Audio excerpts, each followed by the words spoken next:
La santé chez nous avec cette nouvelle structure inaugurée ce matin à Montjoly. Un pôle autisme rassemble désormais tous les professionnels et les services ressources pour les personnes vivant avec ce handicap. Sébastien Laporte a suivi pour nous cette inauguration. Nous le retrouvons en direct avec ses invités. Bonjour Sébastien, avec ce nouveau bâtiment, il faut aussi noter la création d'une équipe mobile dédiée à l'autisme. Quel sera précisément son rôle ?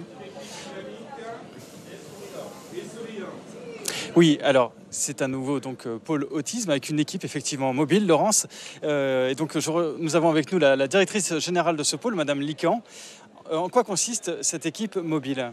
Cette équipe mobile va s'adresser aux parents et aux aidants, professionnels ou non, pour leur apporter des outils, des aides techniques dans l'accompagnement et la prise en charge des personnes autistes, enfants et adultes.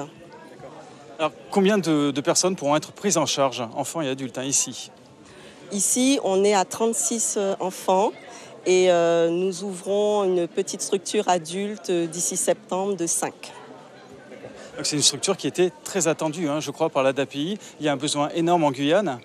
Oui, nous attendions cette structure depuis très longtemps pour accueillir les personnes dans des conditions décentes et optimales afin de les faire progresser. Concrètement, qu'est-ce que les familles vont pouvoir trouver ici pour leurs enfants ou leurs petits-enfants, parce qu'il y a aussi des grands-parents qui sont là? Une équipe pluridisciplinaire formée à l'accompagnement des autistes, aux outils spécifiques, donc des prises en charge éducatives, pédagogiques, paramédicales et médicales. D'accord. Oui, donc c'est une structure vraiment unique en Guyane. Nous avons aussi avec nous le docteur Diop, qui est donc psychiatre et qui est le médecin coordonnateur du centre de ressources autisme au CH. Donc, est-ce que vous pouvez nous expliquer déjà, on va commencer par le plus important, comment on peut expliquer l'autisme? Qu'est-ce que c'est l'autisme? Pour rappel, il faut dire que l'autisme n'est pas une maladie. C'est une condition neurodéveloppementale depuis les dernières classifications qui sont sorties en 2015. Donc cette condition neurodéveloppementale est le plus souvent d'origine génétique et va entraîner un ensemble de manifestations, de comportements ou particularités dans le domaine relationnel et dans le domaine comportemental. Donc avec une grande variabilité des profils. Alors vous avez une vue globale du territoire et des besoins en matière d'autisme en Guyane. Ce pôle peut être dédoublé, peut être reproduit ailleurs. D'autres structures sont en projet ? Oui, comme les recommandations qui sont sorties de l'évaluation IGAS du fonctionnement et de la prise en charge de l'autisme, il y a des dispositifs qui ont été expérimentés ailleurs et qui ont été retenus par ces recommandations. Donc aujourd'hui, on est dans la phase de déploiement progressif de ces dispositifs, notamment une équipe mobile. Donc tous les enfants diagnostiqués ne sont pas pris en charge dans des structures et qui continuent à poser des problèmes dans leurs différents milieux de vie. Donc les trouver dans ces lieux-là et d'apporter quelque chose, c'est quelque chose d'utile.